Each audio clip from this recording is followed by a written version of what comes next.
For the next few minutes, don't multitask. So if you got tabs open, close them. If you're half listening, come all the way in. You don't need notes yet. I just want you to be present.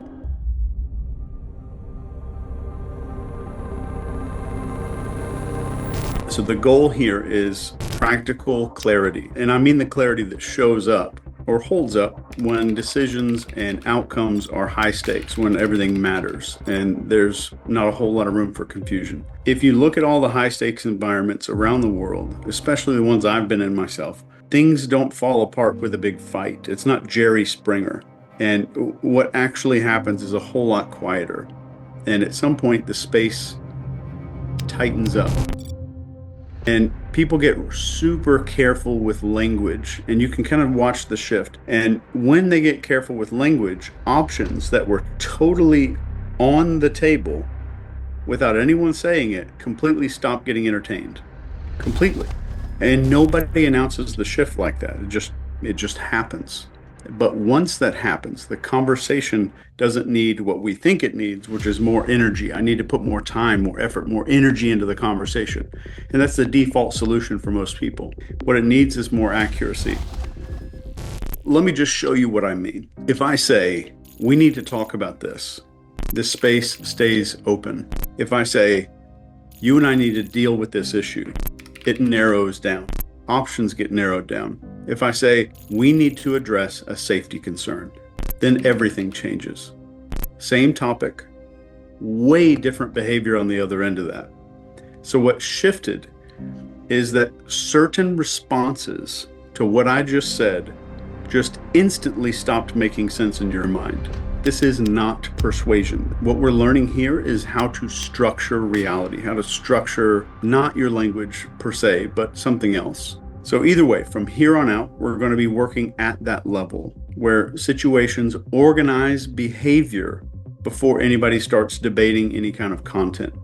Here's the first thing that you need, and you need it as early as possible as I can get it into what we're talking about tonight. Whoever decides what kind of thing this is controls everything downstream. It's not because the person is right or they were proven right or they're smarter or anything like that. It's just because our behavior organizes itself around that first decision. And before you call it a frame in your mind, just to feel like you have got something figured out, it's not a frame. We're going to get into that. Just delete that from your mind just for a minute. So that decision usually happens very fast in a room, and it happens early on in a conversation. But once that decision lands, if you're sitting there arguing details, it's already ridiculous because all of your argument is showing up after the party's over. But I want you to notice how each one of these quietly decides what's going to be allowed next. So if I'm in a work or leadership context, I might say, let's treat this as a coordination issue. Or I might say it's obvious this is a coordination issue. Everything after that moves toward alignment instead of blame, because I'm treating everything like coordinating. What I did was make speed look suspicious instead of impressive, because some people feel that speed is impressive. And nothing of what I said argues anything. They just decide the room, the energy, the field, whatever you want to call it. And once that's decided, people do the rest themselves. But in every example that I just gave you, the words didn't persuade or influence. It was not the words doing the job. This is not about linguistics at all. This is about categories. So what your words really did is not influence anybody. They sorted out the situation. They helped decide which box the situation is going to go into. And once it was sorted, the behavior lines up automatically. Nobody has to ask it to do anything. And I want to talk about how to collapse a frame. A frame decides context before content. That's what a frame does. A frame sets tempo, emotional range, what sounds appropriate, what makes somebody sound reckless, and what behaviors feel allowed in the situation. So once a frame lands, behavior organizes itself around the frame. If you set the frame, persuasion is not your job anymore. But let's talk about how to install a frame first. So the method essentially here is the first name wins. So whoever names the situation first usually controls it. And this is because the nervous system, it's universal, prefers early structure. So if you want to install a frame, you just follow these 4 steps. Number 1 is name it very early. Name it calmly. Name it without justification, and name it like it was obvious all along. The more boring it sounds, the stronger the frame is. Always remember, if I'm calling attention with flowery language to the frame, it's automatically, I'm putting it up on a platter to see if somebody can reject it. So you might start a conversation with, let's treat this as a coordination issue, or this is a safety conversation. This is a learning moment. This is about stability. All those things that we just talked about. This is about alignment. You're not arguing, you're deciding what room you're in. But after you install a frame, let me just walk through what is going to change. Once a frame lands, first thing that happens is objections reclassify themselves. So any objection to what's going on or what you're saying is going to reclassify itself in the moment, instantly, of like what's allowed, what's not. The second thing that happens is the tone adjusts. The tone, the behavior in the room without anybody saying anything. So we're setting operating conditions. There's no secret phrases that you need to know. There's no linguistics. We're just defining the situation as early as possible. There's a second weapon that I want to give you, and this is how to defang a frame. And I say fang as like Dracula vampire fangs.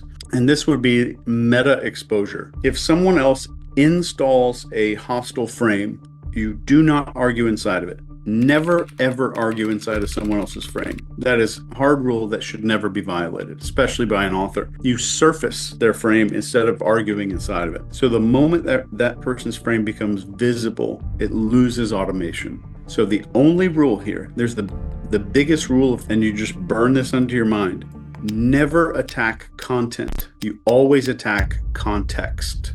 So just kind of burn this into your mind. If you're arguing content, you're validating the frame. So here's the way to defang a frame, and it's 4 steps. First is distance the frame from the person.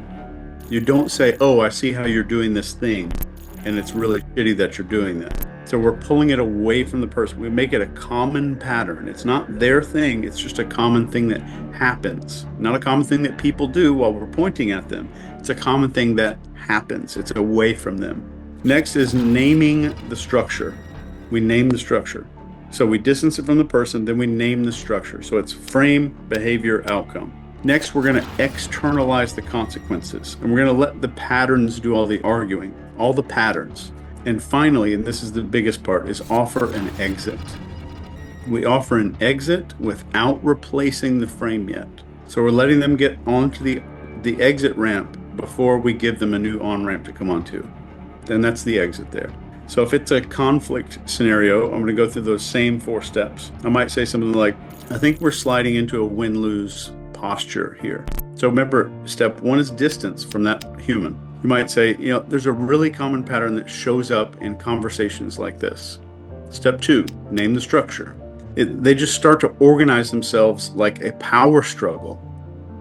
Step 3, externalize the consequences. And I mean, you see it everywhere. Once it happens, everything escalates and nobody actually feels heard or feels better. And then we offer the exit. I just want us to step out of that pattern for a second. We're changing the altitude of what's going on. We're pulling up and showing them a higher altitude. And this is defanging. So frames are automatic. So this person is not doing this consciously. They're not consciously doing all this stuff. We're calling the unconscious into conscious awareness. So frames are automatic until they are observed. Once observed, they require attention and maintenance and consideration, which they never required if they're in the unconscious. So what happens? It's going to collapse. When you use this method, it's going to collapse because that person doesn't know how to consciously control it. So relief shows up first and then thinking comes back. So the next weapon is frame replacement. By the way, none of this is in this book. None. But it all is if you take 10 years and dissect it. So now we have frame replacement. And this is kind of just a soft substitution. So we're not really replacing a frame immediately. We're letting the old one kind of die off. And then we're offering a quieter, a little safer alternative. So what if we took a war discussion and turned it into coordination? It's a small move and it's kind of soft. What if we took something that somebody thought was a threat and we changed it to risk? Or if we took conflict and turned it into misunderstanding? Or if you take an emergency, what are you allowed to do in an emergency? Anything you want, right? Anything goes. I've got to kill this guy. I've got to win the case. I've got to do whatever. Take an emergency and turn it into a process. So here's the biggest mistake that you will probably make, even though I'm going to tell you not to do it. You are probably going to sell the new frame. You're going to try to sell it. You're going to try to convince somebody to adopt the idea. But what you should be doing is you let it feel like the only reasonable option. So what I want you to watch out for is over-explaining, sounding clever, maybe moralizing this thing, or rushing the exit, like pushing them harder toward the exit. And then biggest of all, which would be number 5, is needing to win.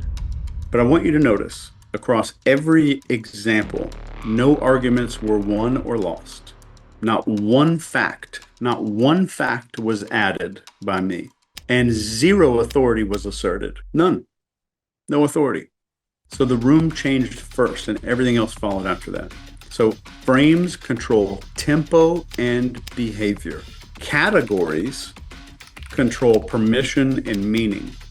So let me reword that. Frames decide how we move.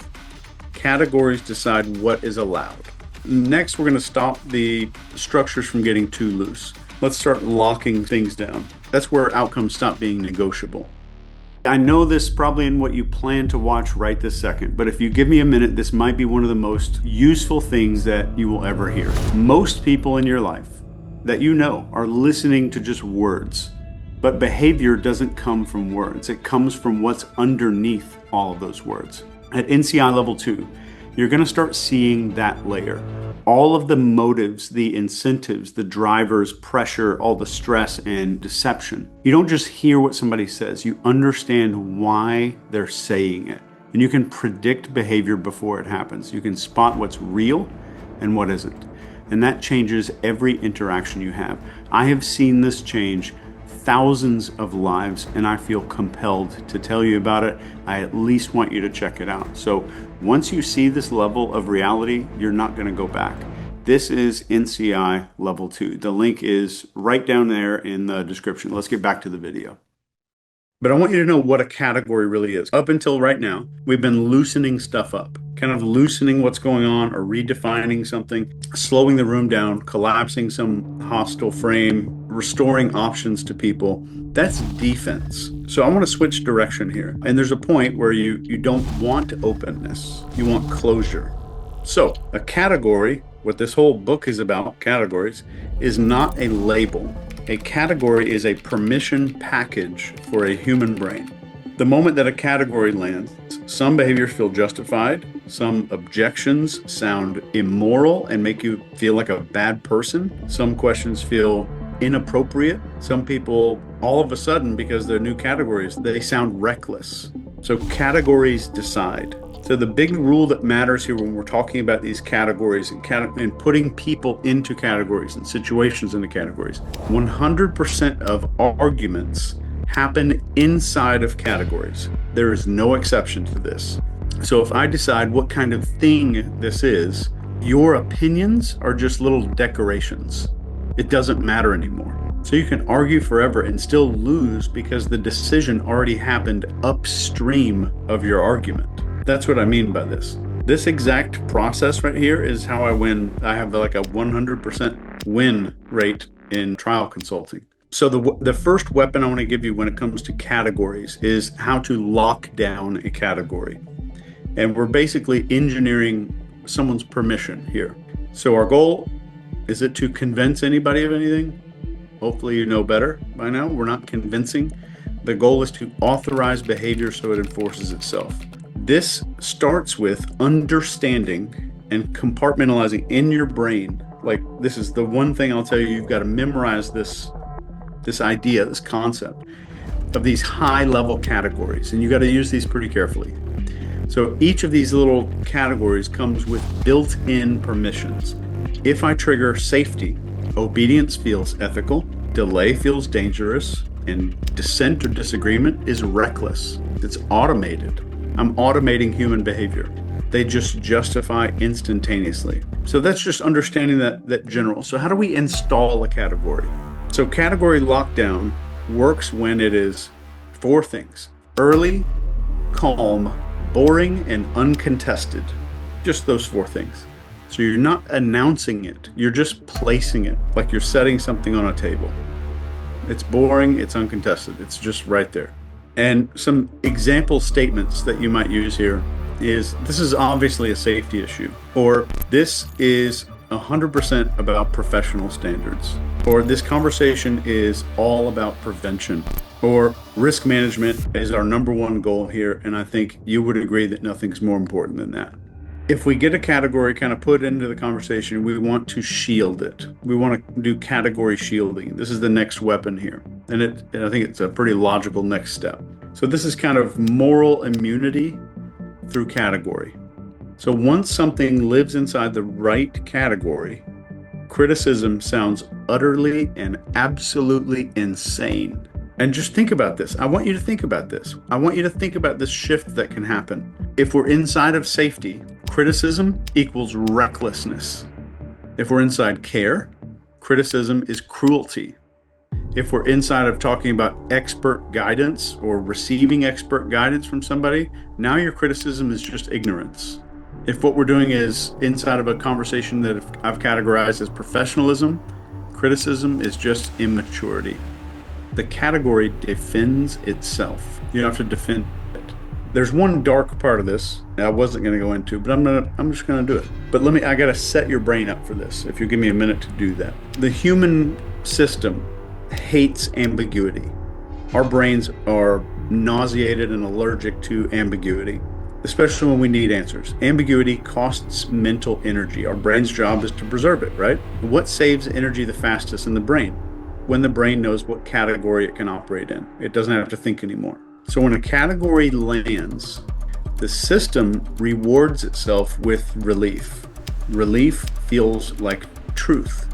This is why people defend categories even when evidence contradicts them. Like the cult that says the UFO is going to come pick us all up on December 9th, 2023, and it never shows up. So I want you to know, category control, it fails the moment that you're moralizing, you're rushing, you're trying to sound clever, you corner someone's identity like an idiot. And then what does that automatically do is the next thing is blocking all the exits so they can't get out of their thing without saving face. When people feel trapped, they do not comply. What do you have when people feel trapped? It's revolt. It's the same with a frickin' hamster in a hamster cage or a cat. They revolt. If you're doing clean work in categories, you're preserving dignity, you're allowing exits, then it should feel obvious instead of forced to the other person. So you do not win arguments or debates or discussions or negotiations by having better facts. And every attorney in the world will tell you that I'm an idiot for saying that. So would you rather win an argument or win an outcome? We want to win outcomes. Attorneys want to win arguments. That's the difference. And you win the outcome by deciding what kind of reality people are standing in. So once the category hardens, once it turns into wood, the debate is over already. So we talked about frames. Frames decide how we move. Categories decide what's allowed. But what is it that tells us who we can be inside of a reality? So up to now, we've been working outside of the other person. Frames are dictating the room. Categories are dictating the rules or what's allowed in this situation. That's powerful, but those are temporary. What I just talked about is temporary because the most durable control is not about the conversation or the room. It lives in somebody who believes that they're inside of that area. So most people think identity is a set of traits. We've dispelled this probably ad nauseum in grad school. It's not a set of traits. It's a metaphor that turned into a hard object. That's what it is. And once identity hardens, behavior is automatic. So a metaphor, we've done a bunch of grad school lectures about metaphor. I highly encourage you, especially with this as priming in your brain for this week. I want you to permanently divorce the idea of metaphor as a linguistic tool in your mind. Permanently. Metaphor is not linguistic. It has nothing to do with language. I want you to get rid of that idea. Metaphors are somatic. It is a somatic tool. I don't care about it uses words. I don't give a shit. And you hear these metaphors all the time. And your brain didn't fully process that there's a metaphor going on. You hear these people say, oh, I'm a fighter. I'm broken. I'm behind. I'm the responsible one. I'm not that kind of person. I have to be in control. I can't let my guard down. You think that's a metaphor? I can't let my guard down? Think about it. What is a guard? What is that phrase coming from? Fighting, right? Our identity is a metaphor. Metaphors are constraints. So each one of these things, if you keep saying that about yourself, you're going to live that life. So you're not removing a person's identity metaphors. What you want to do is supersede the metaphor. Leave that one in, make something stronger. So if you negate identity, you trigger a defense. I create alter egos literally for a living. So please take my word on this. If you negate identity, you trigger defense. If you attack identity, you're going to get them to entrench themselves, to dig their heels in. If you're a good operator, you're a good author, you will never ever say any words even remotely resembling the following sentence. You're wrong about yourself. You will never say anything like that for the rest of your life. A good operator, a good author says, there's maybe a better way to describe what's going on. And I want you to understand the unbelievably huge chasm between those two things. So here's how to do the metaphor swap. And this is the identity suppression weapon. You keep dignity and you add movement.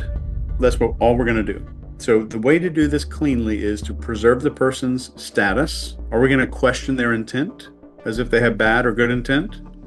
Nope. We want to preserve the intent, but we want to change the metaphor underneath those things. So never negate an identity. Only offer a more accurate organizing metaphor that makes the old one irrelevant. That was a really run-on sentence, but that's the best I could do. Here's the rule of thumb, and I want you to fully memorize this. This is very important. If the other person, ever has to internally say, no, I'm not, you're done, and you will not get what you want. So the old examples that you might have heard are, you're not angry, you're just protective. What's the first thing I did right there? I negated identity. I negated what someone was identifying with. So what actually happens internally is identity is challenged, there's a micro defense, then the person that's hearing you evaluates you instead of the metaphor. Now you're the one being evaluated, not the words. So even when the reframe is really badass and really good, the not creates friction.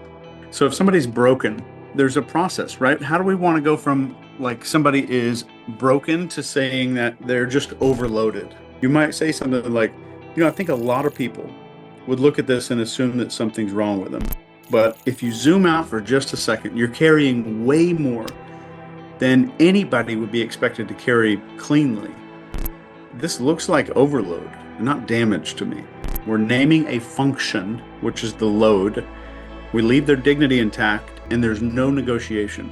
Let's say somebody's pissed off, they're angry, but we want to reframe that into being protective. Or we're going to say, I don't think you're really angry here. You might say, what I'm seeing here isn't just random emotion. It looks like something you care about feels exposed, and your system stepped in to guard it. And that is protection showing up really quick when it's needed. So we're moving through that meaning instead of against it. We're framing emotion, what they're doing, as intelligent, and we're preserving their status.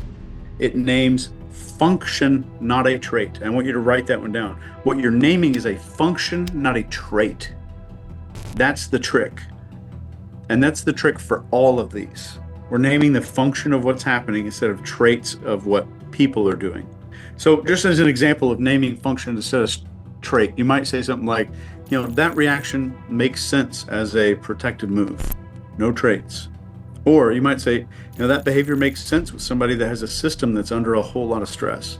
Or you might say, I think that's what stabilization is supposed to look like under pressure.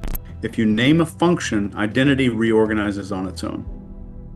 So here's a simple check that you can run live in real time. This is exactly what I teach these crazy attorneys to do. And most of my income comes from trial consulting.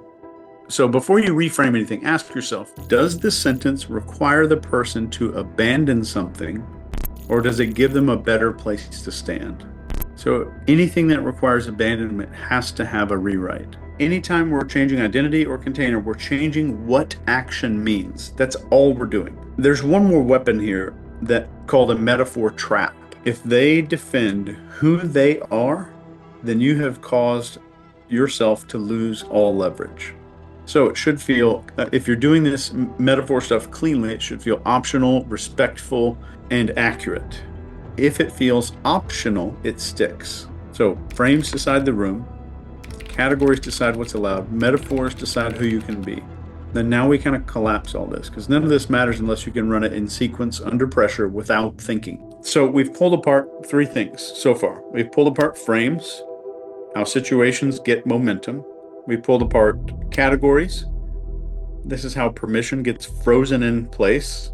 And then we pulled out these metaphors, and this is how identity gets organized. So none of these live on their own. They run in sequence. It's this sequence, what we talk about tonight, they're in that order every time. So this is the loop. In my estimation, this is the way that reality gets decided before anybody thinks that they're deciding anything at all. So step one is set the altitude. Every interaction that you're going to have starts at some kind of height. Some conversations start low as hell. They're emotional, urgent, reactive, personal, maybe nasty, contested. But other conversations are going to start way too high. Maybe they're too calm, abstract, procedural, clinical, sterile, slow, oatmeal, boring as fuck, whatever you want to call it. So whoever controls altitude controls tempo. That's why the first move you will make is never, ever, ever, ever about content. This is where a conversation is happening from. So if somebody's hot, you're not diving in. You're rising up. You're slowing the pace down. You're widening the view. You name the structure instead of responding to the pressure. They're giving you pressure, and that doesn't matter. So step two is just to name the frame. So once altitude is stable, the next move is just context, frame. You decide what kind of situation it is. And you do it casually, you do it early, and like it was obvious all along. Like this is clearly a coordination issue, or this is obviously we want to have this conversation because we're talking about stability, and this is all about stability, or this is a learning moment. Once the frame lands, behavior is going to reorganize. So step three, lock the category down when needed, when you need to, which you'll probably be doing a lot more of this, a lot of this lockdown. So you need to know that frames loosen things, categories freeze them, and when you need movement, you do defang. When you need alignment, you lock. So that should hopefully make sense if that wasn't too weird sounding. If you want somebody to move, you're defanging. So you're kind of shifting their behavior. If you need alignment with you, you lock in a frame. So once a category hardens, objections reclassify themselves, hesitation's immoral, resistance is reckless. You didn't force anything. So then we move to step four. And step four is shape identity through metaphor. And this is where you kind of bring in the final ending here. You're pointing to function instead of character, function, not character, describing the pattern under the behavior until the old label they were using doesn't make sense anymore. Step five, shut up. This is the part that most people ruin because you're not comfortable with silence yet. So you just stop talking. Silence lets the person's brain finish the job. So here's the part I didn't tell you. The sequence that I just described, I've been running it on you since the beginning of this. If you think back to the beginning of the lecture tonight, I didn't argue shit. I slowed the entire room down. I set the tone. I framed what kind of space this is and what tonight was going to be. I constrained what counted as reasonable, and I offered identities that you could inhabit without friction. That was the sequence. If influence is really clean, it will never ever feel like force, and someone could videotape you and not be able to see what's going on. That's the truth. And this loop is running everywhere no matter what. Meetings, relationships, culture, crisis, whatever. Most people don't see it. So what do most people do? They argue conclusions while somebody else decides the context. They debate facts while somebody else controls permission. They fight outcomes while somebody else is shaping identity.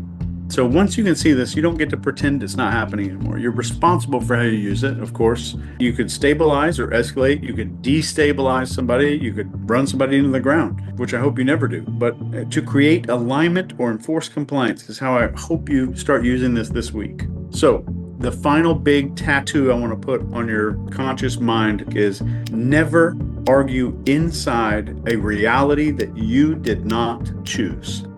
So if something feels heated, check the altitude. If something feels really frozen, check the category. If something feels super stuck, listen for the metaphor and the identity. And if you ever feel completely certain, that's the moment to ask, what structure am I standing in right now? The moment you feel certain, that's when you should be asking, what structure am I standing in?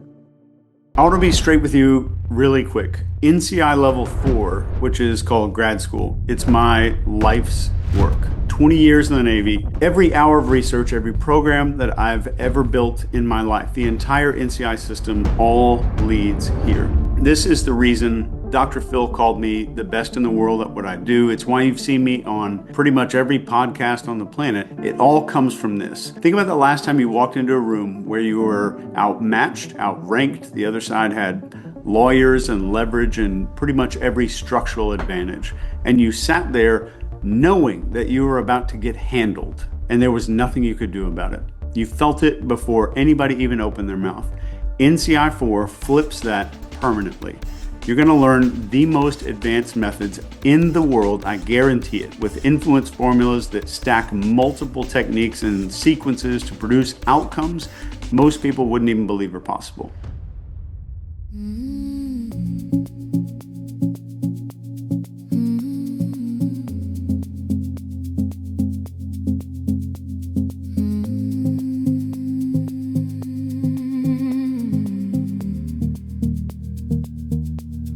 The world is breathing,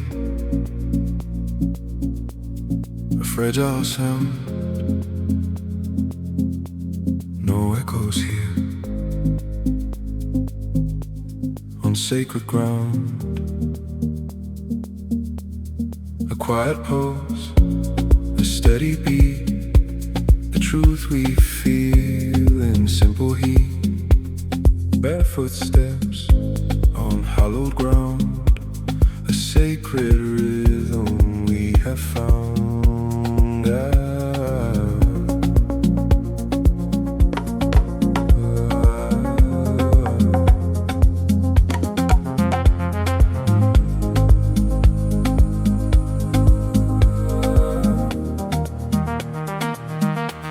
The world just breathes and I can feel it.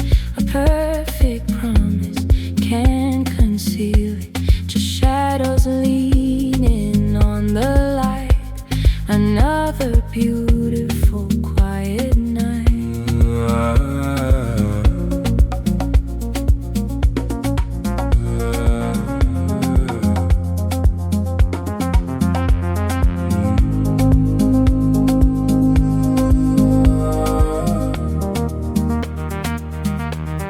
The past is gone, but we remain, washing over all the pain.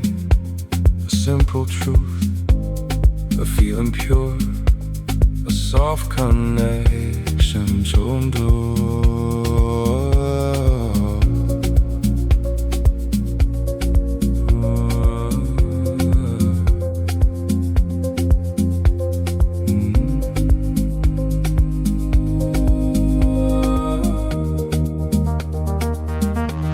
The world just breathes and I can feel it. A perfect promise, can't conceal it. Just shadows leaning on the light. Another beautiful quiet night.